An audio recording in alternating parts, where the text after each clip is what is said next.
የሰው ልጆች የቂያም ቀን መጀመሪያ የሚመረመሩበት ጉዳይ ሶላት ነው። ሶላታቸው ከተስተካከለ የተቀሩ ሌሎች ስራዎቻቸውም የተስተካከሉ ይሆናሉ። ሶላታቸው አኺራ ላይ ከተበላሸና ሙሉ ካልሆነ ሌላው የሰሩት መልካም ስራም የተበላሸ ይሆናል ብለዋል። እንደው በመሰረቱ 50 ሶላት ነበር ካንተ የሚጠበቀው። እንዴት ብለህ 5 እንኳን ተደርጎልህ አልሰግድም ትላለህ፣ ትዘናጋለህ። ዙህሩን ከዐስር መግሪቡን ከዒሻ ታደርገዋለህ ሲልህ ደግሞ በሳምንት ጁምዓ እንጂ ጭራሽ አትሰግድም። ጭራሽ ይባስ ብለው ደግሞ በዓመት አንዴ ረመዳን ላይ እንጂ ሶላት የማያውቁ በጭራሽ ረመዳንም ጭምር የማይሰግዱ ሰዎች አሉ። አላህ ለምንድን ነው የፈጠረን? ላኢላሃ ኢለላህ በሉ ያለው አላህ ስገዱም ጭምር ብሏል። ረመዳንን ጹሙ ያለው አላህ ሶላትም ስገዱ ብሏል። ስገዱ ብቻም ሳይሆን ሶላታችሁን አደራ ጠብቃችሁ ስገዱ ብሏል። ሶላትን መተው ከሌብነት፣ ዝሙት ከመስራት፣ ኸምር ከመጠጣት የከፋ ወንጀል ነው ብሏል። እነሆ ሶላትን የተወ ካፍር ነው ከእስላም ወጥቷል መባሉን ተከትሎ የሚመጡ በርካታ ህጎች አሉ። ሶላትን በመተው የከፈረ ሰው ያረደው አይበላ፣ ቢሞት ጀናዛው ላይ አይሰገድበትም፣ አይታጠብም፣ ጀናዛው አይገነዝም። በህይወት ያለ ሙስሊም የሆነችን ሴት ማግባት አይችልም። ሴት ልጁ ለአካለ መጠን ደርሳ ኒካህ ማሰር ብትፈልግ እሱ ኒካህ ሊያስርላት አይችልም። ቢሞት ቤተሰቦቹ አይወርሱትም። ከቤተሰቦቹ ሰጋጅ ከሆኑ ቤተሰቦች ማለት አንዱ ቢሞት እሱ መውረስ አይችልም። በዚህ መልኩ ዱንያ ላይ ተዋርዶ ከሰው በታች ሆኖ እንዲኖር ሸሪዓ ላይ የተደነገገ። ፈስአሉ አህለ ዚክሪ ኢን ኩንቱም ላ ተዕለሙን።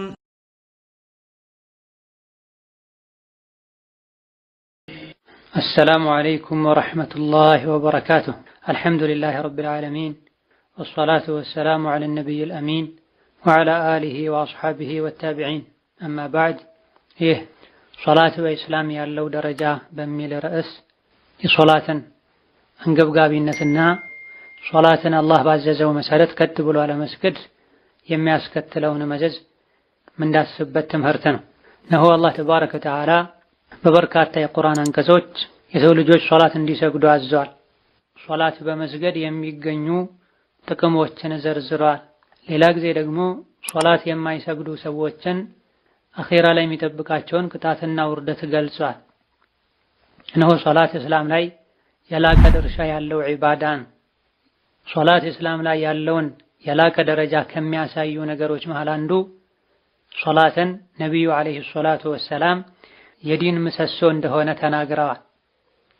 የተኛውን ቤት ምሰሶና መሰረት ከሌለው ሊቆም ቤት ሊሆን አይችልም። እስላምና ኢማንም ያለ ሶላት ሊኖር አይችልም ማለት ነው። ኢማሙ ትርሚዚና ሌሎችም ከሙዓዝ ኢብኑ ጀበል መዘገቡት ሐዲስ ረእሱል አምሪል ኢስላም አሉ። እኔ የተላኩበት የሰው ልጆች የተፈጠሩለት ዋናው ጉዳይ ኢስላም ነው። ወዐሙዱሁ ሶላቱ የእስላም መሰሶው ደግሞ መሰረቱ ሶላት ነው። ጉልላቱ ደግሞ ጂሃድ ነው። የቤት ምሰሶው ከወደቀ ቤቱም ጭምር ይወድቃል። አንድ ሰው ሶላት ከሌለው እስልምና እንደሌለው የሚያሳይ። እንደዚሁ የሶላትን የላቀ ደረጃ ከሚያሳዩ ነገሮች አንዱ የሰው ልጆች አኺራ ላይ መጀመሪያ የሚጠየቁበት የሚመረመሩበት ስራ ሶላት ነው። ሶላቱ የተስተካከለለት ሰው ሌላ ስራውም ጭምር አላህ ዘንድ ተቀባይነት ያገኝለታል፣ ያልፍለታል። ሶላቱ የተበላሸ ሰው ሌላ ስራውም ይበላሽበታል፣ ተቀባይነት አያገኝለትም። ከአነስ ብኑ ማሊክ ረዲየላሁ ዐንሁ በተላለፈ ሐዲስ ነቢያችን አለይሂ ሰላቱ ወሰላም የሚከተለውን ብለዋል። የሰው ልጆች የቂያም ቀን መጀመሪያ የሚመረመሩበት ጉዳይ ሶላት ነው። ሶላታቸው ከተስተካከለ የተቀሩ ሌሎች ስራዎቻቸውም የተስተካከሉ ይሆናሉ።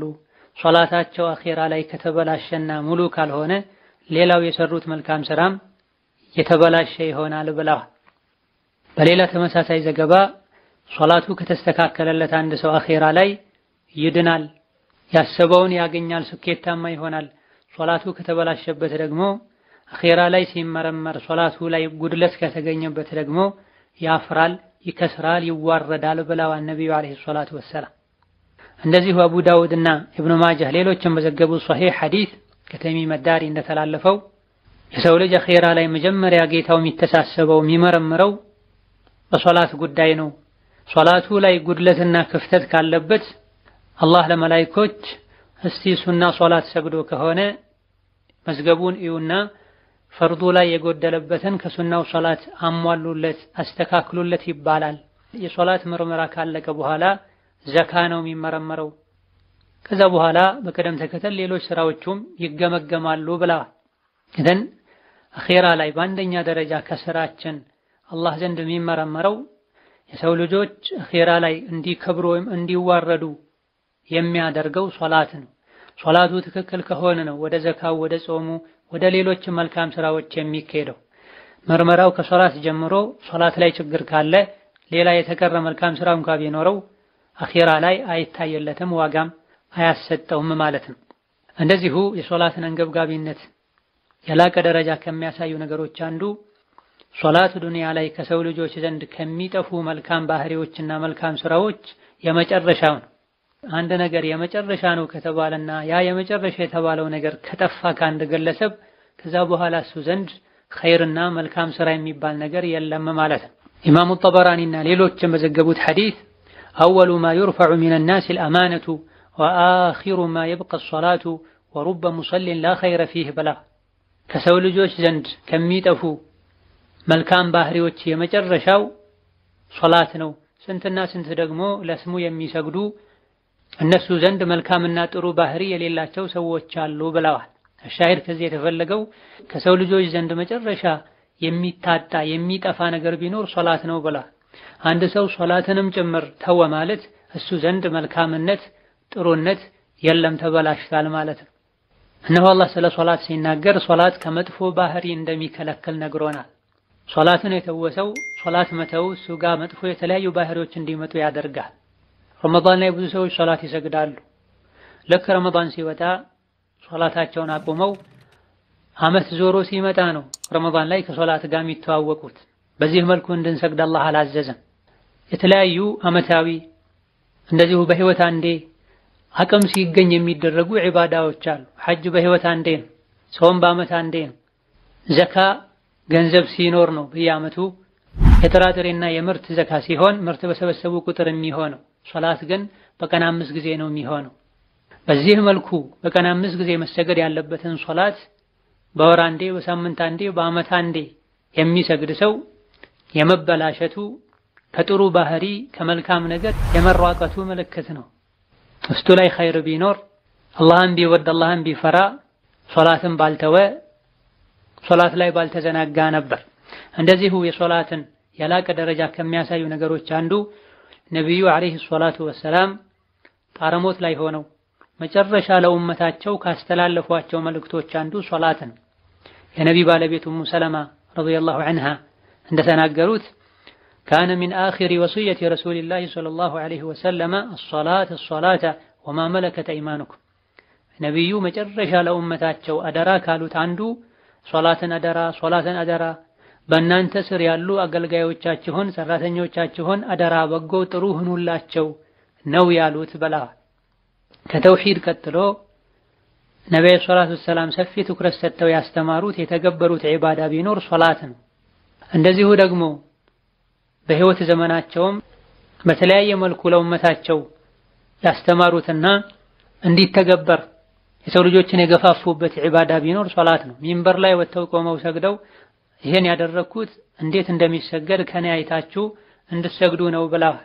ታመው ሰከራተል መውት ላይ ሆነው 7 ባልዲ ውሃ ላያቸው ላይ እንዲፈስባቸው አድርገው በዛ በጭንቅና በመከራ ሰዓት ላይ ሰዎች ሰገዱ እንደ ያሉ ጠይቀዋል።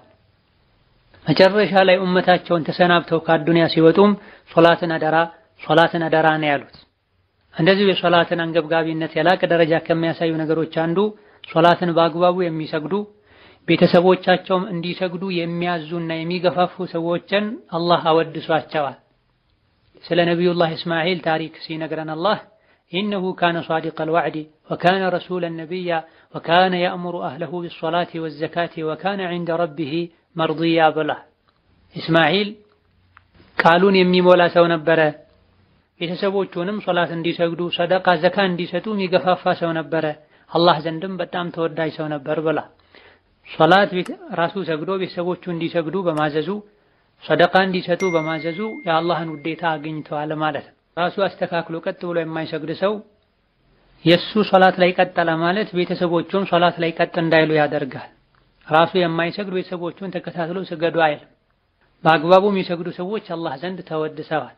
ቤተሰቦቻቸውን የሚያሰግዱ ሰዎችም አላህ አወድሷቸዋል። ታሪካቸውን ቁርአን ላይ ያስፍሯል። በተቃራኒው ደግሞ ሶላትን ቸላ የሚሉ ሰዎችን ሶላት ላይ የሚዘናጉና ግዴለሽ የሚሆኑ ሰዎችን ቁርአን ላይ አላህ አውግዟቸዋል፣ ተችቷቸዋል።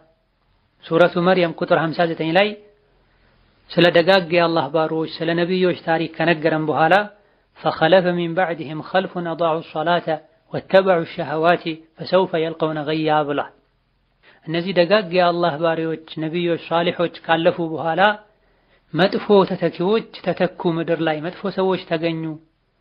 የመጥፎነታቸው ምልክት አዳዑ ሶላተ ሶላትን አበላሹ፣ ቸላሉ። ወተበዑ ሸህዋቲ ስሜታቸውን ተከተሉ። የፈለጉትን ይበላሉ፣ የፈለጉትን ይጠጣሉ፣ የፈለጉትን ይናገራሉ። ሶላት በመተዋቸው በአግባቡ ባለመስገዳቸው ስሜታቸውን በመከተላቸውና እንደሻቸው ሆነው በመኖራቸው ከዚች ዱንያ ሲወጡና ወደ አኺራ ሲሄዱ ፈሰውፈ የልቀውነ ገያ ጀሀነም ውስጥ ያለ ገይ የሚባል ጉድጓድ ውስጥ ይገባሉ ብሏል። ጀሀነም ውስጥ መግባቱ ራሱ ትልቅ ውርደትና ስቃይ ነው። ጀሀነም ውስጥ ከገቡ በኋላ ሌላ ተጨማሪ የጀሀነም ጉድጓድ ውስጥ መግባት እጅግ በጣም የከፋ አደጋ ነው። ሶላትን ቸላ ማለት ስሜትን እንዲከተሉ ያደርጋል። የሚበሉትን፣ የሚጠጡትን፣ የሚያደርጉትን እንዳያውቁና እንዳያስቡ ያደርጋል። ሶላት ትቶ ስሜትን ተከትሎ መኖር ደግሞ አኺራ ላይ ጀሀነም ውስጥ እንዲሰቃዩ ያደርጋል። እንደዚሁ ሶላትን በአግባቡ አለመስገድና ቸላ ማለት የሙናፊቆች መገለጫ እንደሆነ አላህ ነግሮናል። ኢነል ሙናፊቂነ ዩኻዲዑነ አላህ ሙናፊቆች አስመሳይ ሙስሊሞች አላህን ለማታለል ይሞክራሉ። አያውቁም እንጂ እነሱንም አላህ የሥራቸውን ሰጥቷቸው ያታላቸዋል። ለሶላት ሲቆሙም እየተሰላቹ ይቆማሉ። ማን አየኝ ማን አላየኝ እያሉ ነው የሚሰግዱት። ጥቂት እንጂ አላህን አያስታውሱም ብላ ሶላትን እየተሰላቹ መስገድ የሙናፊቆች ምልክት አድርጎታል አላህ ተባረከ ወተዓላ። ሲፈልግ የሚሰግድ ሳይፈልግ የሚተው ሶላት ላይ የሚሰላች ሰው። እንደዚህ የሶላትን አንገብጋቢነት ከሚያሳዩ ነገሮች አንዱ አላህ ተባረከ ወተዓላ የሶላትን ግዴታነት ሲደነግግ ሌሎች የዲን ህግጋቶች ላይ እንደተለመደው ጅብሪልን ወደ ነብዩ ወደ ምድር በመላክ አይደለም ሶላትን የደነገገው አላህ። ይልቅ ሶላትን ሲደነግግ ነቢይን አለይሂ ሰላቱ ወሰላም ራሳቸው ወደ ሰማይ እንዲወጡ አድርጎ ነው ሶላትን ግዴታ ያደረገው። ይህ የሶላትን የላቀ ደረጃ ያሳያል። የተለያዩ የዲን ህግጋት እዚሁ ነብዩ ምድር ላይ መካ መዲና ያሉ ነው ጅብሪል መጥቶ አላህ እንዲያደርግ ብሏል ያለ ያዛቸው የነበረው። ሶላት ግን አላህ ዘንድ በጣም ተወዳጅ ከመሆኑ የመጣ ነቢ ሙሐመድ ራሳቸው ወደ ሰማይ ወጥተው አላህ ራሱ በሚያውቀው መልኩ መንገዶችን አመቻችተው ቡራቅ በሚባል እንስሳ ከመካ ወደ ቤተል መቅዲስ ፍልስጤም ሄደው ከፍልስጤም ወደ ሰማይ እንዲወጡ ተደርጎ አላህ ቀጥታ ነው 5 ወቅት ፈርዱ ሶላቶችን እንዲሰግዱ ያዘዛቸው። አላህ የሶላትን ዒባዳ ከሌሎች ዒባዳዎች ይልቅ ስለሚወደም መጀመሪያ ሶላት ግዴታ ሲደረግ በቀን 50 ሶላት ነበር ግዴታ የተደረገው። በ24 ሰዓት ውስጥ 50 ጊዜ ባሮቹ አላህ ፊት ቆመው እንዲያናግሩት ይፈልጋል ይወዳል አላህ ማለት ነው። ነገር ግን 50 ጊዜ በቀን ውስጥ 50 ጊዜ መስገድ ለነቢ ሙሐመድ ኡመት ስለሚከብድ ነብዩ አለይሂ ሰላቱ ወሰላም በተደጋጋሚ ይቀነሰልኝ ኡመቴ አይችልም ህዝቤ አይችልም ብለው ከ50 ወደ 5 ቀንሶላቸዋል። በተግባር የሚሰገደው 5 ይሁን እንጂ አላህ በረሕመቱ ሶላቱን አስተካክሎ ለሰገደ ሰው የ50 ሶላት አጅር ነው የሚሰጠው። መጀመሪያ አላህ ግዴታ ሲያደርግ በቀን 50 ሶላት ነበር ግዴታ ያደረገው። ይህ የሆነበት ምክንያት አላህ ሶላትን ስለሚወድ ነው። የፈጠረን ያበላን ያጠጣን ሙሉ ጤንነት የሰጠን ያከበረን ጌታ አላህ በቀን 50 ጊዜ ስራዎቻችንን ትተን ንጽህናችንን ጠብቀን እንድንሰግድለት ይፈልጋል። ግን ለኛ ስለሚከብድ ነብዩ አለይሂ ሰላቱ ወሰላም እንዲስተካከልላቸው ለኡመታቸው ጠይቀው 5 ሶላት ተደርጓል። እንደው በመሰረቱ 50 ሶላት ነበር ካንተ የሚጠበቀው። እንዴት ብለህ 5 እንኳን ተደርጎልህ አልሰግድም ትላለህ፣ ትዘናጋለህ። ዙህሩን ከዐስር መግሪቡን ከዒሻ ታደርገዋለህ ሲልህ ደግሞ በሳምንት ጁምዓ እንጂ ጭራሽ አትሰግድም። ጭራሽ ይባስ ብለው ደግሞ በዓመት አንዴ ረመዳን ላይ እንጂ ሶላት የማያውቁ በጭራሽ ረመዳንም ጭምር የማይሰግዱ ሰዎች አሉ። አላህ ለምንድን ነው የፈጠረን? ላኢላሃ ኢለላህ በሉ ያለው አላህ ስገዱም ጭምር ብሏል። ረመዳንን ጹሙ ያለው አላህ ሶላትም ስገዱ ብሏል። ስገዱ ብቻም ሳይሆን ሶላታችሁን አደራ ጠብቃችሁ ስገዱ ብሏል። የሶላትን ደረጃ ከሚያሳዩ ነገሮች አንዱ የሰው ልጆች ከመቼውም በላይ ወደ አላህ ቅርብ የሚሆኑት ስጁድ ሲደፉ ነው። በተቃራኒው ደግሞ ስጁድ የተወሰው ሶላት የተወሰው ከአላህ የራቀ ሰው ነው ማለት። ከአላህ የራቀ ሰው ሸይጣን ተቀብሎት እንደፈለገ ያደርገዋል። ዱንያ አኼራውን ያበላሽበታል። ነገ ቀብሩ ይጠብበታል። ሞቶ ከተቀበረ በኋላ ወጥቼ በሰገድኩኝ ብሎ ይመኛል። ነገር ግን ማንም አያገኝም ከሞተ በኋላ ወደ ዱንያ መመለስን። ሶላት የሙእሚኖች የልብ ማረፊያ መረጋጊያ ነው። ሶላት ማይሰግድ ሰው ልቡ አይረጋጋም። በሆነው ባልሆነው ይጨነቃል። በሆነው ባልሆነው ይጠበባል። ከሰዎች ጋር መልካም ግንኙነት አይኖረውም። ከጌታው ጋር አኽላቁ ከተበላሸ ከሰዎችም ጋር አኽላቅና ስነ ምግባሩ ይበላሻል። ወሀከዛ የሶላትን ማዕረግ የላቀ ደረጃ ከሚያሳዩ ነገሮች አንዱ አላህ ተባረከ ወተዓላ አኺራ ላይ ከጀሃነም እሳት ከውርደት ድነው ጀነት የሚገቡ ሰዎችን ባህሪያቸውን ማንነታቸውን ሲዘረዝርልን አንድ ብሎ የጀመረው ሶላታቸውን በአግባቡ የሚሰግዱ መሆናቸውን በመግለጽ ነው። የተለያዩ የጀነት ሰዎችን ከጀሃነም የሚድኑ ሰዎችን ባህሪ ዘርዝሮ ሲያበቃም መጨረሻ ላይ አሁንም በድጋሚ ያጠናቀቀው ሶላትን አስተካክለው የሚሰግዱ መሆናቸውን በመግለጽ ነው። ቀድ አፍለሐል ሙእሚኑን አለዚነ ሁም ፊ ሶላቲሂም ኻሺዑን ያለው ሙእሚኖች ዳኑ፣ ስኬታማ ሆኑ፣ የፈለጉትን አገኙ። ማናቸው እነዚህ የዳኑ ስኬታማ የሆኑ የተመኙትን ያገኙ ሙእሚኖች ካልክ አለዚነ ሁም ፊ ሶላቲሂም ኻሺዑን ሶላታቸውን ሲሰግዱ ልባቸውን ሰብስበው አካላቸውን አደባ ሲይዘው ረጋ ብለው የሚሰግዱ የሆኑ ሙእሚኖች ናቸው የሚድኑት ብለዋል። መስገድ ብቻ አይደለም ስንሰግድም ጭምር ለየት ያለ ከኛ የሚጠበቅ ባህሪና አፈጻጸም አለ ማለት ነው። ስገዱም ብሎ አዘውናል። ከመስገድ በተጨማሪ መሰጋገዳችን ያማረ እንዲሆን አዘውናል። ሶላት የሰገደ ከሩኩዕ ሲነሳ ጀርባውን ቀጥ የማያደርግን ሰው ሶላት አላህ ዞር ብሎ አይለትም ተብሏል። ፀሐይ ልጠልቅ እስክትል ድረስ ጠብቆ ሲያበቃ ተነስቶ ዶሮ እህል እንደሚያነሳው ስጁድ ሩኩዑን ነካ ነካ የሚያደርግ ሰው ይህ የሙናፊቅ ሶላት ነው ብሏል ነብዩ ሰለላሁ ዐለይሂ ወሰለም። ከሰገደን ወቅቱን መጠበቅ አለብን። ከሰገደን አሰጋገዳችን አሳምረን በልባችንም በአካላችንም ጭምር መስገድ አለብን። ለዚህ ነው አላህ ተባረከ ወተዓላ የሚድኑ አኺራ ላይ ከእሳት ከውርደት ድነው ጀነት የሚገቡ ሰዎችን ባህሪያቸውን ማንነታቸውን መገለጫቸውን ሲነግረን በአንደኛ ደረጃ የጠቀሰው ሶላት ሲሰግዱ ልባቸውን ሰብስበው አካላቸውን አረጋግተው ነው የሚሰግዱት ብለዋል። ከዛ በኋላ የተለያዩ የእነሱን ባህሪ ዘርዝሮልናል። መልሶ እንደገናም ሶላትን በአግባቡ የሚሰግዱ መሆናቸውን ነግሮናል። ወለዚነ ሁም ዐላ ሶላቲሂም ዩሓፊዙን ብለዋል። የተለያዩ ባህሪያቸውን ዘርዝሮ እንደገና መልሶ ሙፍሊሕ የሆኑ ከአኺራ እሳትና ቅጣት የሚድኑ የአላህ ባሮች አማኞች እነዚያ ሶላታቸውን ጠብቀው የሚሰግዱ ናቸው ብለዋል። ሶላትን የሚዘነጋና ቸላ የሚል አኺራ ላይ አይድንም ማለት ነው። ራሳችን ከመስገድ አልፈንም ቤተሰቦቻችን እንድናሰግድ ስገዱ ብለን እንድናዛቸው አላህ ነግሮናል። ነቢ ሙሐመድን አላህ በዚህ ያዟቸዋል። ወአሙር አህለከ ቢሶላቲ ወስጠቢር ዐለይሃ ቤተሰቦች ሶላት እንዲሰግዱ ዘዛቸው። ሶላት ላይም ታገስ፣ ጽና፣ ያዘለቀቅ አታድርግ። ሲሳይን ምግብን ራስህን ቻል አንልህም። ርዝቅ እኔ እሰጥሃለሁ። መጨረሻው የሚያምረው አላህ የሚፈራ ሰው ነው ብሏል። ነቢ ሙሐመድን ቤተሰቦቻቸውን እንዲያሰግዱ አዟቸዋል። በዚህ መሰረትም ነብዩ ሰለላሁ ዐለይሂ ወሰለም ቤተሰቦቻቸው ሶላት እንዲሰግዱ ያዙ ነበር። ከፈርድ ሶላት አልፎ የሱና ሶላት ሁሉ እንዲሰግዱ የሚቀሰቅሱበት ሌሊት ላይ የሚቀሰቅሱበት ሁኔታ ነበር። ራሱ አምስት ወቅት ሶላት ጠብቆ ማይሰግድ አይደለም ለሱና ሶላት ሌሊት ላይ ቤተሰቡን ሊቀሰቅስ ቀርቶ ለዙህር ለዐስር ለሱብህ እንኳ ቤተሰቦቹን ሶላት ስገዱ ብሎ ሊያዝ አይችልም። ሶላትን ስገዱ ብቻ ሳይሆን ያለው አላህ ወስጠቢር ዐለይሃ ሶላት ላይም ታገስ፣ ጽና ብሏቸዋል። ብዙ ሰዎች ሶላት እንዳይሰግዱ የሚያደርጋቸው ሰብር ማጣት ነው። ውዱእ ማድረጉ፣ እስትንጃ ማድረጉ፣ ገላ መታጠቡ፣ በቀን 5 ጊዜ ስራ ትቶ ወደ መስጂድ ሄዶ ባሉበትም ሆኖ ሶላት መስገዱ ስለሚከብዳቸው ሰብር አጥተው ነው። ሶላት በአግባቡ ለመስገድ ሰብር ያስፈልጋል፣ ትዕግስት ያስፈልጋል። በአግባቡ ሶላት ስንሰግድ ሪዝቃችን ራሱ በረካ ይኖረዋል። ካላሰብነው ቦታ አላህ ይረዝቀናል። ሶላት የማይሰግድ ሰው የሰበሰበውን ቢሰበስብ መረጋጋትና ባገኙት መብቃቃት እሱ ዘንድ አይኖርም።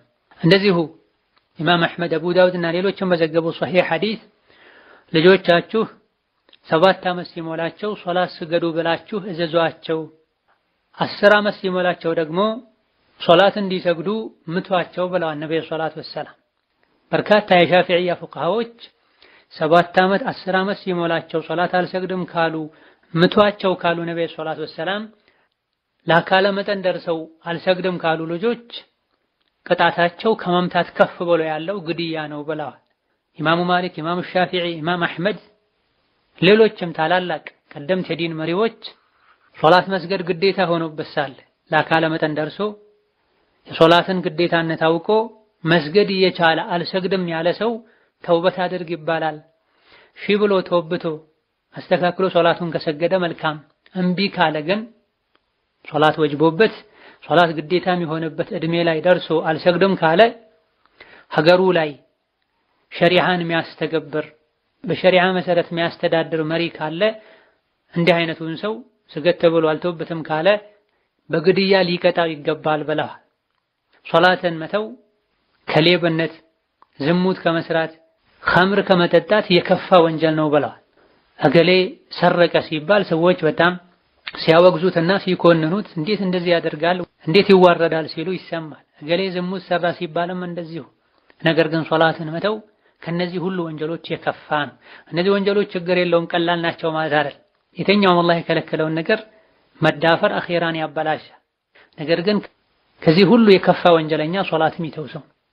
ወሀከዛ የሶላትን ደረጃ ከሚገልጹ ነገሮች አንዱ ሶላትን ረስቶ የነበረ ሰው አሊያ ደግሞ በተኛበት የአንድ ሶላት ወቅት አልፎት የነበረ ሰው ከእንቅልፉ እንደነቃ ረስቶ የነበረውም እንዳስታወሰ ሶላቱን ቀዷ እንዲያወጣና እንዲሰግድ ሸሪዓችን ላይ ተደንግጓል።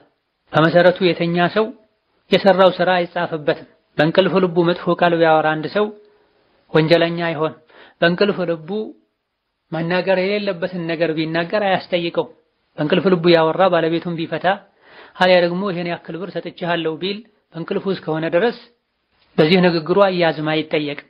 ነገር ግን ሶላትን በምናይበት ጊዜ ተኝቶ ነው ያለፈው። በእንቅልፍ ልቡ የሰው ልጅ የተኛውን ነገር ቢያደርግ አይጠየቅም አይባልም። የሚችለውን ጥንቃቄ አድርጎ ለቀጣይ ሶላት ለመነሳት ታስቦና ተዘጋጅቶ ከመተኛቱ ጋር ቢያልፈው እንደተነሳ ይስገድ።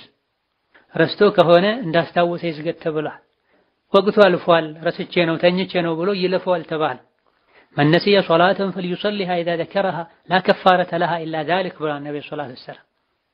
ከዚህ ሁሉ አልፎ በህመም መድኃኒት በመውሰድ በመሰል ነገሮች ራሱን የሳተ ሰው ለአንድ ቀን ለሁለት ቀን እስከ 3 ቀን ራሱን ስቶ ቢቆይ ሲነቃና ራሱን ሲያውቅ ያለፉትን ሶላቶችን ይስገድ ተብሏል። ይሄም የተወሰኑ ዑለሞች አቋም ነው። ከአንዳንድ ሱሐቦችም ይሄ ተገኝቷል። ከ3 ቀን የማያልፈን ያክል ጊዜ ራሱን ስቶ የቆየ ራሱን ሲያውቅ ያለፉት ሶላቶችን ይስገድ ተብሏል። ሙሉ ጤና አላህ የሰጠው አቅል የሰጠው አቅም የሰጠው ሰው እንዴት ብሎ ነው ሶላት ሳይሰግድ አንድ ቀን ብሎ ያድራል? አንድ ሶላትስ እንዴት እያወቀ ያሳልፋል? የሶላት ጣዕም ስላልገባን እንጂ በቀን 50 ጊዜ እንኳን ስገዱ ብንባል ደስተኞች ሆነን እየሰገደን ውለን እናድር ነበር። የሶላት ሚስጥር ስላልገባቸው በቀን 5 ጊዜ ፈርዶን እንኳን መስገድ የሚከብዳቸው ሰዎች በዝተዋል። ስማቸው አብደላህ ፋጢማ ከመሆኑ ጋር ሶላት ማይሰግዱ የተለያዩ ሰዎች አሉ። በጣም የሚያሳፍር ነው። ያለ ሶላት ኢስላም የለም። ይሄን እያንዳንዱ ሙስሊም ነኝ የሚል በአላህ የሚያምን ሊያውቅ ሊረዳ ይገባዋል። ራሱን ስቶ የቆየ ሰው እንኳን ከዚህ ችግር ሲወጣ ሶላቱን ያለፈውን ሶላት ይካስ የተባለ ረመዳን ላይ እንጂ አመት ሙሉ ማይሰግዱ በሳምንት ጁምዓ እንጂ ጭራሽ ማይሰግዱ ሰዎች ስንት ሶላት ነው ያለፋቸው? በስንቱ ሶላት ነው አላህ ፊት የሚጠየቁት? የአላህን ርዝቅ የበሉ የአላህን አየር የተነፈሱ የአላህ ምድር ላይ የኖሩ በቀን 5 ጊዜ መስገድ የሚከብድ ከሆነ እጅግ በጣም ትልቅ ሞኝነት ውለታን ለመጠበቅ ነው። እነዚህ ጥቂት የሶላትን አንገብጋቢነትና የላቀ ደረጃውን የሚያሳዩ ነጥቦች ናቸው። ይህ በእንዲህ እንዳለ የተለያዩ ዒባዳዎች አሉ ወደ አላህ የሚያቀርቡ አላህ የደነገጋቸው ከኛ የሚጠበቁ። ከነዚህ ሁሉ ዒባዳዎች ሶላትን ለየት የሚያደርገው ነገርም አለ። ከዚህም አንዱ አላህ ሶላትን ኢማን ብሎ ሰይሞታል። ኢማን በመሰረቱ ሰፊና ጥቅል የሆነ ስም ነው። በአላህ ያመነ ሰው መገለጫ መለያ ነው። እገሌ ኢማን አለው እገሌ ኢማን የለውም ይባላል። ሰፊ የሆነውን የሙእሚኖች ስም አላህ ለሶላት ሰጥቷል። ወማ ካነ አላሁ ሊዩዲዐ ኢማነኩም ኢነላሀ ቢናሲ ለረኡፉር ረሒም ብሏል። ቂብላ ወደ ካዕባ ከመዞሩ በፊት ወደ በይተል መቅዲስ ወደ ፍልስጤም የሰገዳችሁትን ሶላት አላህ አያበላሽባችሁም ብሏል። ይሄን ለመግለጽ ሶላቱን ኢማን ብሎታል። ሶላት ማለት ኢማን ነው ማለት። ስለዚህ ሶላት የሚሰግድ ሰው ኢማን አለው ማለት፣ ሶላት የማይሰግድ ሰው ኢማን የለውም ማለት። ኒፋቅ አለበት፣ ኩፍር አለበት እንደ ሁኔታው። እንደዚሁ አላህ ተባረከ ወተዓላ የተለያዩ ሸሪዓዎችን እንድንተገብር ካዘዘ በኋላ ወደ አንተ የወረደውን መመሪያ ተከተል ተግብር ካለ በኋላ ወአቂም ሶላተ ሶላትንም ስገድ ብሏል። ወደ አንተ የወረደውን መመሪያ ተከተል ሸሪዓውን ተግብር በሚለው መመሪያው ሶላትም ጭምር ይካተታል። ነገር ግን ሶላት ለየት ያለ ደረጃ ስላለው አላህ ዘንድ ሶላትም ስገድ ብሏል። ቁርአን ላይ ስለ ነቢያት ታሪክም ሲናገር ወአውሐይና ኢለይሂም ፊዕለል ኸይራት የተለያዩ ኸይር ስራዎችን ስሩ ብለን አዘናቸዋል ነቢያትን። ወኢቃመ ሶላቲ ሶላትንም ስገዱ ብለን አዘናቸዋል ብሏል። በመሰረቱ ኸይር ስራ የሚለው ውስጥ ሶላትም ጭምር ይገባል። ከኸይር ስራዎች ውስጥ ይበልጥ አላህ ሶላትን ስለሚወድና ስለሚፈልግ በተጨማሪ ስሙን ነጥሎ ሶላትም ስገዱ ብለናቸዋል ብሏል። ሶላትን አላህ በጣም ከመውደዱ የመጣ እያንዳንዱ ነቢይ ህዝቡን ሶላት እንዲያሰግድ አላህ አዟል። ሶላት የሚሰገደው በነቢ ሙሐመድ ዲን መሰረት ብቻ አይደለም። ነቢዩላህ ዒሳም፣ ሙሳም፣ እስማዒልም፣ ኢብራሂምም፣ ኑሕም፣ አደምም ሶላት ሰግደዋል። ሶላት የሌለበት የነቢ አስተምህሮትና ሃይማኖት የለም። ሶላት የማይሰግድ ሰው የየትኛውም ነቢ ተከታይ አይደለም፣ የስሜቱ ተከታይ ነው። በል የኢብሊስ የሸይጣን ተከታይ ነው። ለመጀመሪያ ጊዜ አላህ ከፈጠራቸው ፍጥረታት ስገድ ሲባል እምቢ አልሰግድም ያለው ኢብሊስና ሸይጣን ብቻ ነው። ከዛ በኋላ የሱ ተከታይ የሆኑት ፍርዓውን፣ ሃማን፣ ቃሩን ናቸው። አቡ ጃህል፣ አቡ ለሀብ ናቸው። ዱንያ ላይ ሶላትን በመተው ከነሱ የተመሳሰለ አኼራም ላይ ከነሱ እንደሚቀሰቀስ ተነግሯል። የዚህን ደሊልም እንጠቅሳል። ነቢይንም ዓለይሂ ሰላቱ ወሰላም ቅድም እንደጠቀስነው ሶላት ቤተሰቦች እንዲሰግዱ እዘዝ፣ ሶላት ላይ ጽናት ታገስ ብሏቸዋል። ነቢይን የሚያክል ታላቅ ሰው ሶላት ላይ ጽናት ታገስ ከተባለ ሌሎቻችን ይበልጥ ይህ ምክር ያስፈልገናል። ከወቅቱ ላለማሳለፍ ተረጋግተን መስፈርቱን አሟልተን ለመስገድ የሶላትን ክብር ለመጠበቅ ነቢዩ የሰገዱት አይነት ሶላት አድርጎ ለመስገድ ትዕግስት ያስፈልጋል። ደረጃውን ማወቅ ያስፈልጋል። ወሀከዛ ሶላትን ከሌሎች የእስላም ህግጋቶችና ግዴታዎች ለየት ከሚያደርገው ነገር አንዱ ሶላት በሁሉም ሁኔታ ላይ ግዴታ የሆነ ዒባዳ ነው። ከሌሎች ዒባዳዎች በተቃራኒ ሌሎች ዒባዳዎች ከአቅም ጋር የተያዙ ሊሆኑ ይችላሉ። አቅም የሌለው ሰው ላይ ግዴታ የሆኑ ከወቅት ከጊዜ ጋር የተያዙ ሊሆኑ ይችላሉ። በዛ ወቅትና ጊዜ እንጂ ግዴታ አይሆኑ። በዓመት አንዴ በህይወት አንዴ ሊሆን ይችላል።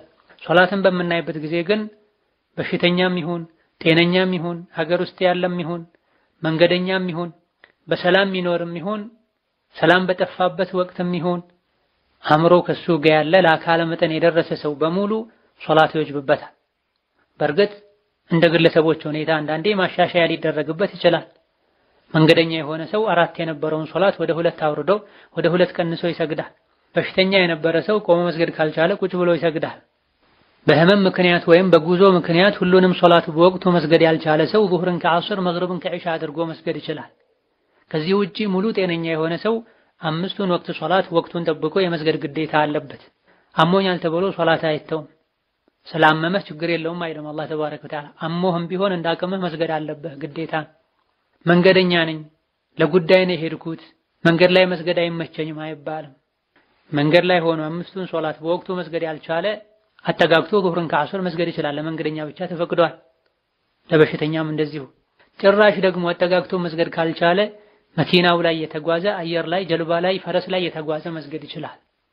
አልፎ ሁሉ ጦር ሜዳ ላይ ቀኑን ሙሉ ከጠላት ጋር መፋለምና መዋጋት ግዴታ ቢሆን እንኳ ጦር ሜዳ ላይ የተዋጉ መስገድ ግዴታ ይሆናል።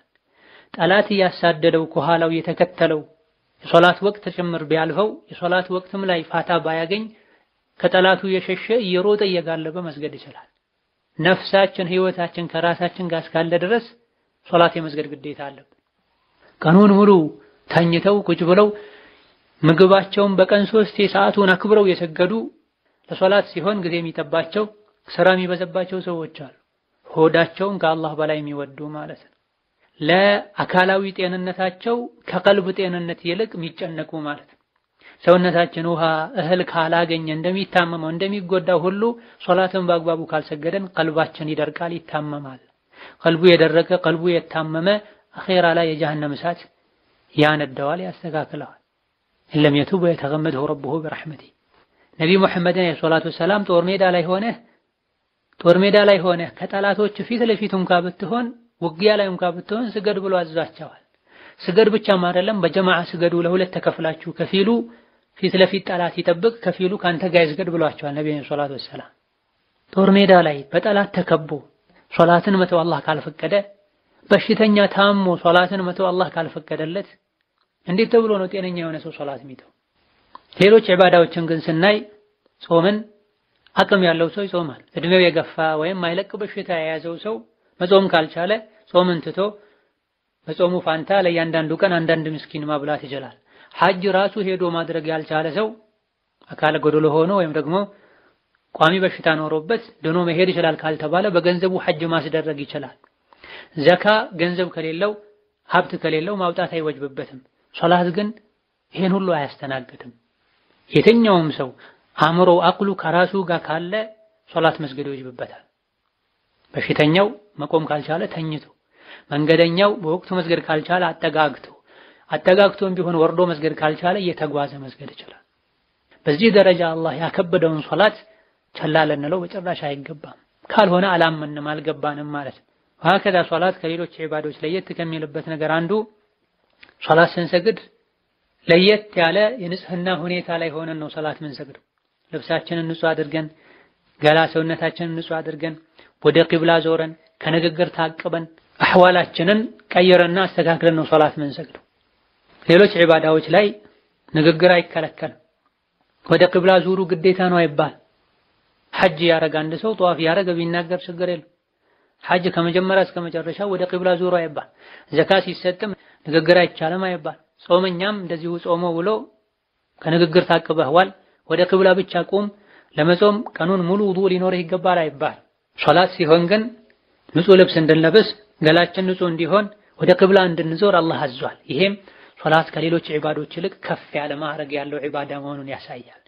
ከሶላት ዝቅ ብሎ ያለውን ዒባዳ በአግባቡ እየተገበሩ ዘካ ያወጡ ጾም እየጾሙ ሶላት ላይ ግን ግዴለሽ የሚሆኑ ሰዎች አሉ። አላህ ያከበደውን ልናከብድ ይገባናል።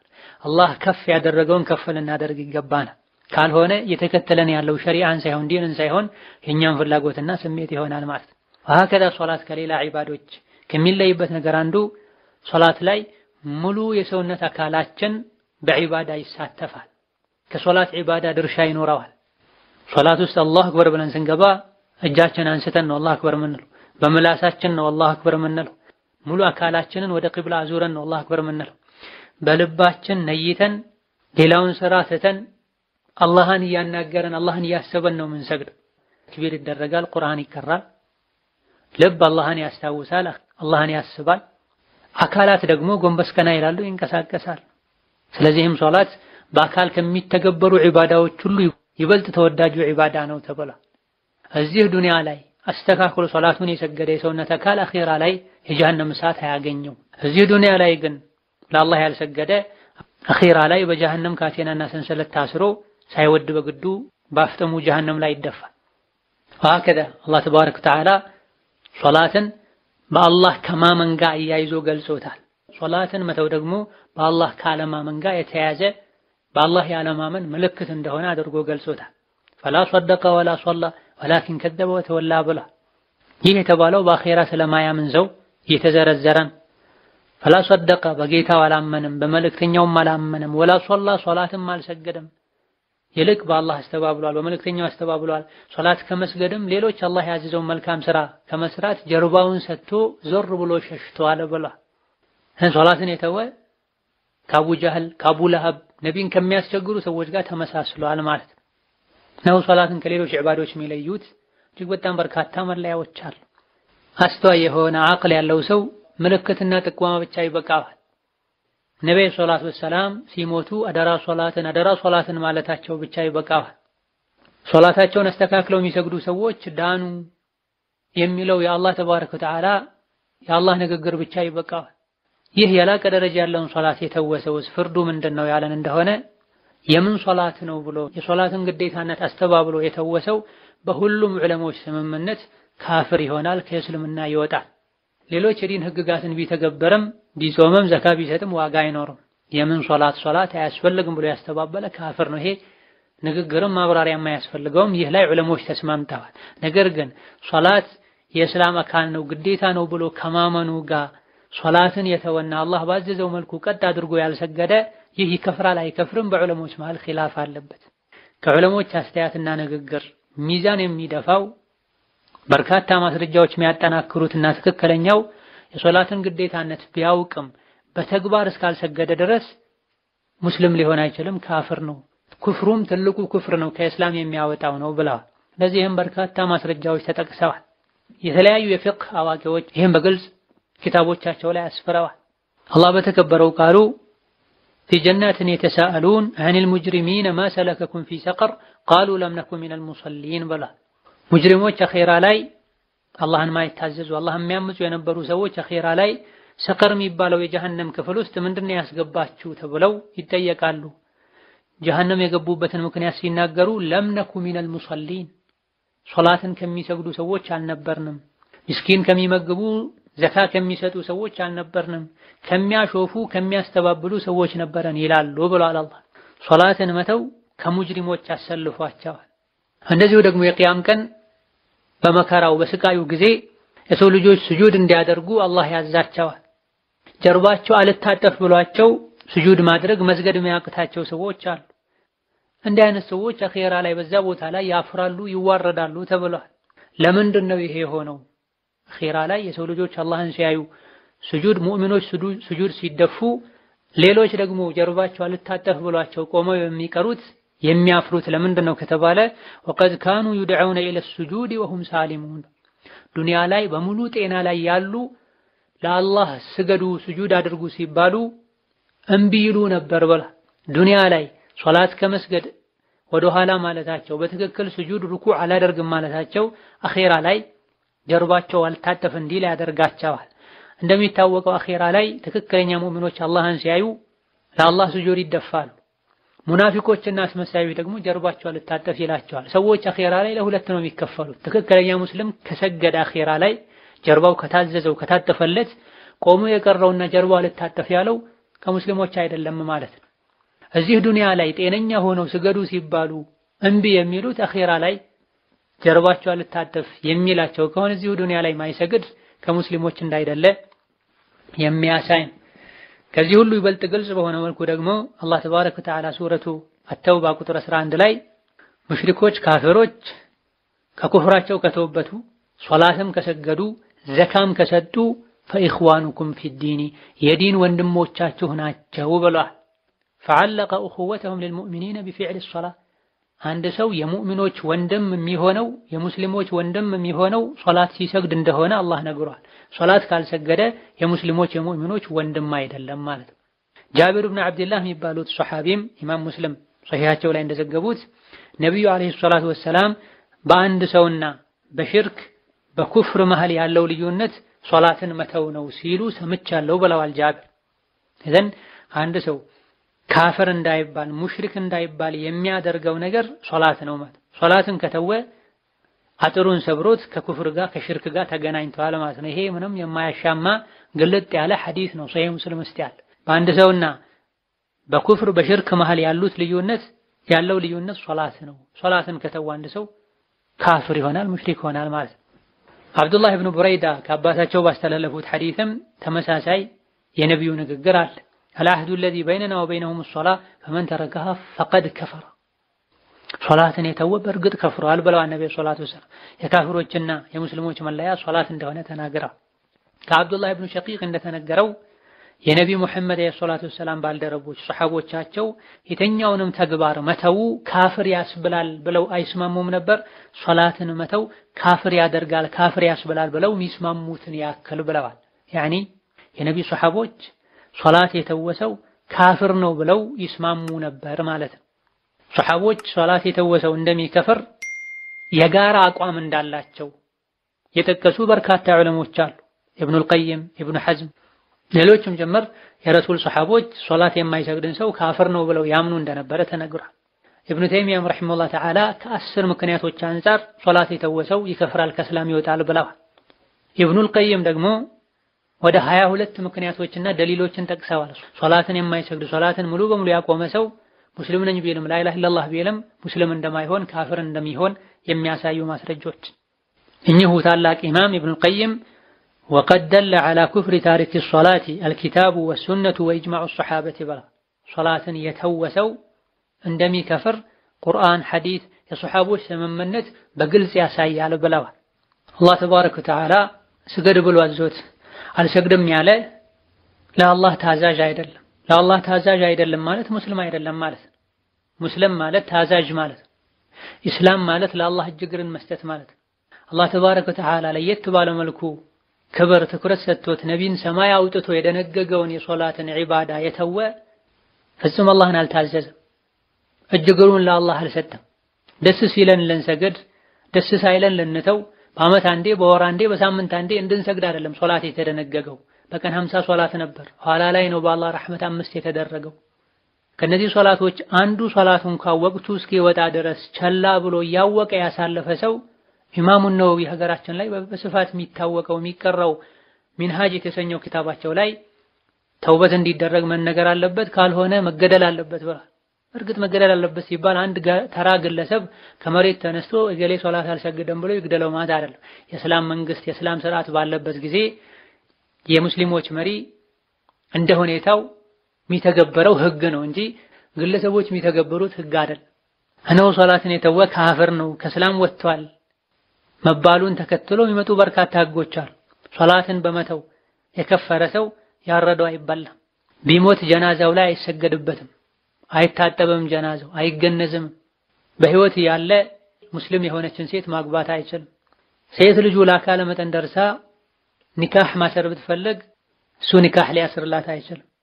ቢሞት ቤተሰቦቹ አይወርሱትም። ከቤተሰቦቹ ሰጋጅ ከሆኑ ቤተሰቦች ማለት አንዱ ቢሞት እሱ መውረስ አይችልም።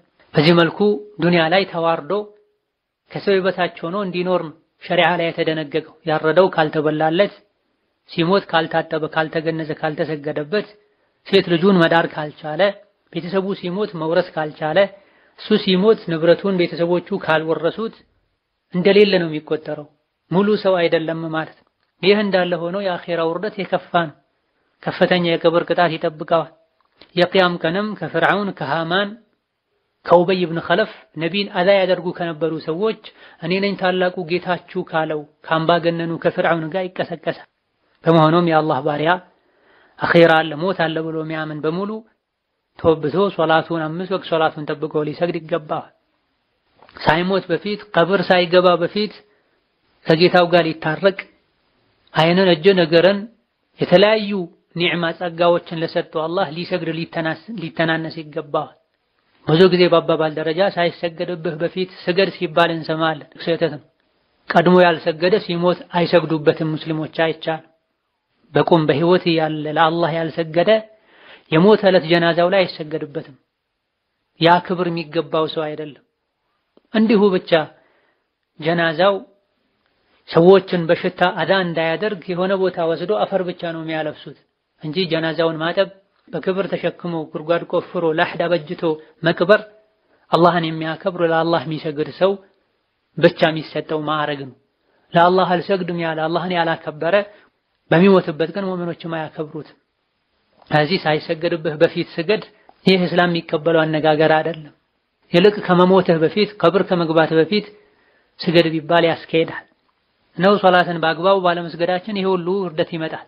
ሶላትን ግን አስተካክለን ስንሰግድ የምናገኛቸው በርካታ ጥቅሞች አሉ። ሶላትን አስተካክሎ መስገድ ከወንጀል ከመጥፎ ስነ ምግባር እንደሚጠብቅ አላህ ነግሮናል። ሶላትን አስተካክሎ መስገድ አላህ ዘንድ ተወዳጅ መልካም ስራ እንደሆነ ነብዩ ነግረውናል። አብዱላህ ኢብኑ መስዑድ ከስራዎች ሁሉ አላህ ዘንድ ይበልጥ ተወዳጅ ስራ ምንድነው ሲላቸው ሶላትን ወቅቱን ጠብቆ መስገድ ነው ብለውታል። ከዛስ ሲላቸው ለወላጆች በጎ መሆን ነው ብለውታል። ከዛስ ሲላቸው በአላህ መንገድ ጂሃድ ማድረግ ነው ብለውታል። ጂሃድ ከማድረግም ለወላጆች በጎ ከመሆንም አላህ ዘንድ ይበልጥ የተሻለ ዒባዳ ሶላት እንደሆነ ተናግሯል። ለአባቱ ለእናቱ ለቤተሰቡ ጥሩ የሚሆን ሰው አለ፣ ነገር ግን ሶላት ማይሰግድ ሰው አለ። ሰውን የሚያበላ ዘካ የሚያወጣ ጾም የሚጾም ብዙ ሰው አለ፣ ነገር ግን ፈርዱን ሶላት አይሰግድም፣ ዋጋ አይኖርም። የተሻለውን አላህ ዘንድ ይበልጥ ተወዳጁን ስራ ትቶ ሌላ ስራ ላይ ነው ጊዜውን እያሳለፈ ያለው። የሰው ልጅ 1000 ዓመት ኖሮ በጎ የሚባሉ ስራዎችን በሙሉ ቢሰራ ከፊት ሶላት ከሌለበት ዋጋ አይኖረው። አይሻ ረዲየላሁ ዐንሃ ለነብዩ ሰለላሁ ዐለይሂ ወሰለም ኢብኑ ጁድሃን የሚባለው ድሮ በጃሂልያ ዘመን የነበረው ሰው ምስኪኖችን ያበላ ነበር፣ የተቸገሩ ሰዎችን ይረዳ ነበር፣ እንደው አኺራ ላይ ይጠቅመዋል እንዴ ብላ አስጠይቃቸው በጭራሽ አይጠቅመውም፣ ምክንያቱም እሱ በአኺራ አያምንም ነበር ብለዋል። በማዕና الكعب በአኺራ የማመን አንዱ ምልክት ሶላት መስገድ። ሶላት ማይሰግድ ሰው ሌላ መልካም ስራ ቢሰራ ለሰው ጥሩ ቢሆን የተቸገረን ቢረዳ ሊጠቅመው አይችልም። እንደዚሁ ሶላትን በአግባቡ ስንሰግድ ከምናገኛቸው ጥቅሞች አንዱ የሰው ልጆች በተለያየ መልኩ ተሳስተው የፈጸሟቸው የሰሯቸው ወንጀሎችን 5 ወቅት ሶላት አጥቦ ያስወግድለታል። ነብዩ ሰለላሁ ዐለይሂ ወሰለም የአንዳችሁ ደጅ ላይ በራችሁ ላይ ወራጅ ወንዝ ቢኖርና በቀን 5 ጊዜ በዛ ወንዝ ቢታጠብ ሰውነቱ ላይ አንዲት ቆሻሻ ትኖራለች እንዴ ብለዋል። ሱሐቦች ማረ በጭራሽ በቀን 5 ጊዜ በወራጅ ወንዝ የታጠበ ሰው ሰውነቱ ላይ ቆሻሻ አይኖርበትም ብለዋል። ነብዩ ሰለላሁ ዐለይሂ ወሰለም ይህ የ5 ወቅት ሶላት ምሳሌ ነው። 5 ወቅት ሶላቱን በአግባቡ የሰገደ ከወንጀሉ ይጸዳል ይነጣል ብለዋል።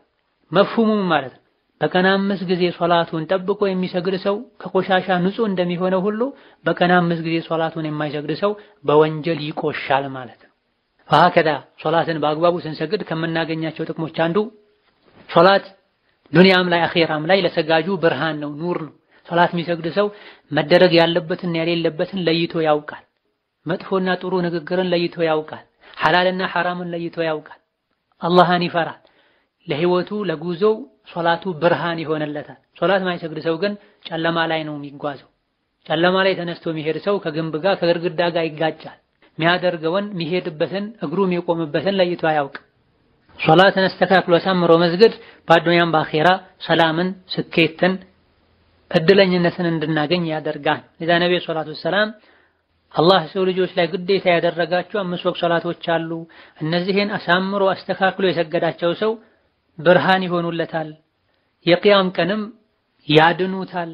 5 ወቅት ሶላቶችን ጠብቆ ያልሰገደ አኺራ ላይ ብርሃን አይኖረውም፣ አኺራ ላይም አይድንም። የቂያም ቀንም ከቃሩን ከፍርዓውን ከሃማን ከኡበይ ኢብኑ ኸለፍ ጋር ይሰለፋል ብለዋል። ሐዲሱን ኢማሙ አሕመድ ዘግበውት እነ ሙንዚሪ እስናዱ ጠንካራ ነው ብለዋል።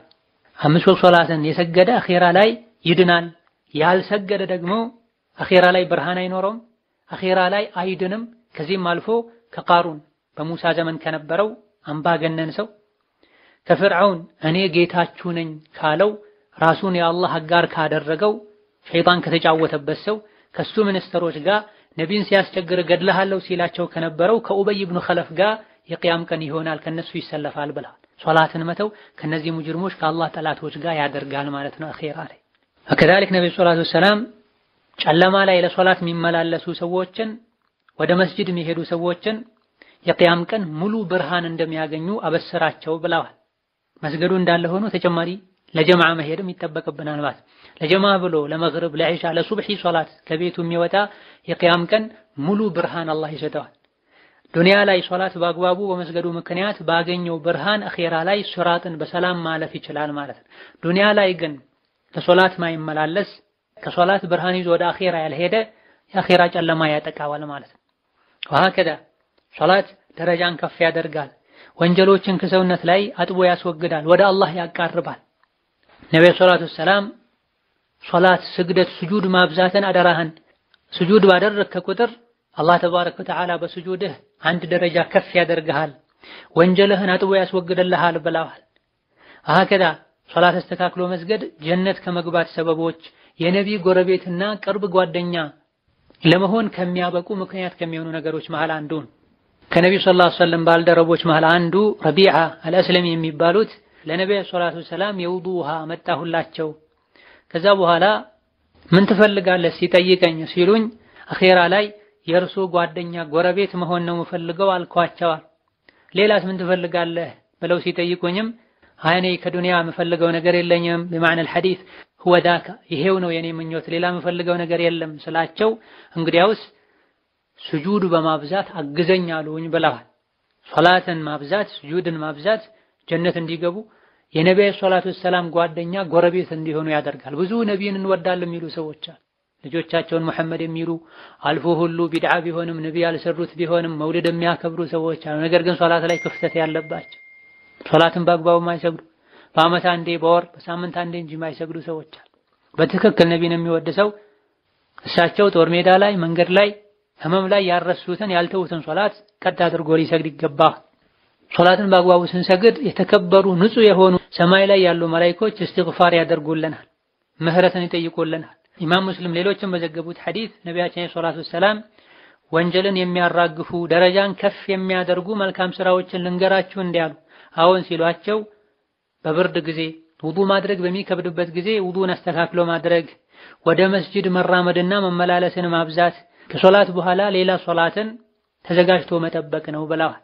ይህ ነው መልካም ነገር ላይ መጽናት ማለት፣ ይህ ነው መልካም ነገር ላይ መጽናት ማለት ብለዋል። ነው ሶላት በመስገዳችን በጥቂቱ ይሄን አኺራዊ ጥቅም እናገኛለን። ዱንያዊም የተለያዩ ጥቅሞች አሉት። ሶላት የሚሰግድ ሰው አላህ ቤቱን ሰላማዊ ቤት ያደርግለታል፣ ሪዝቁን የተባረከ ያደርግለታል፣ ልቡ ሰፊ እንዲሆንና በህይወቱ ደስተኛ እንዲሆን ያደርገዋል። ከዚህ ሁሉ አልፎ አሁን ላይ ሙስሊም ያልሆኑ ሰዎች ሁሉ የሶላትን ጥቅም አውቀው እንደ ሶላት ጎንበስ ቀና እንዲሉ ያደረጋቸውን የተሟላ ጤንነት እናገኝበታል። ከሁሉም በላይ ግን ሶላትን በአግባቡ መስገድ አኺራ ላይ ከውርደት መዳን። ሶላትን ቸላ ማለት አዱንያ ላይ ተጨንቆ ተጠቦ ሸይጣን እንደፈለገ እየጋለበን እንዲኖር መፍቀድ ሲሆን አኺራ ላይ ደግሞ ቀደም ሲል በሐዲሱ እንደተነገረው በሐዲሱ እንደተገለጸው ከአላህ ጠላቶች ከፍርዓውን ከሃማን ከቃሩን እንዲሰለፉ ያደርጋል። ይህን መልእክት ረመዳን ላይ እየሰገዱ ጁሙዓ እየሰገዱ ሌላ ጊዜ ሶላትን እርግፍ አድርገው ለሚተዉ ቤተሰብ ዘመድና ወዳጆች በሙሉ በተቻለን ያክል እናድርስላቸው። አላህ ተባረከ ወተዓላ ለማይሰግዱ ሰዎች ልብ ሰጥቷቸው ወደሱ መልሷቸው የሶላትን ጣዕምና ፍቅር ይስጣቸው። ለሚሰግዱትም ሶላታቸውን አላህ ያስተካክልላቸው። ከወንጀል የሚከለክል ሶላት አላህ ያደርግላቸው። هذا والله تعالى أعلم وصلى الله وسلم وبارك على عبده ورسوله محمد بالله التوفيق. السلام عليكم ورحمة الله وبركاته.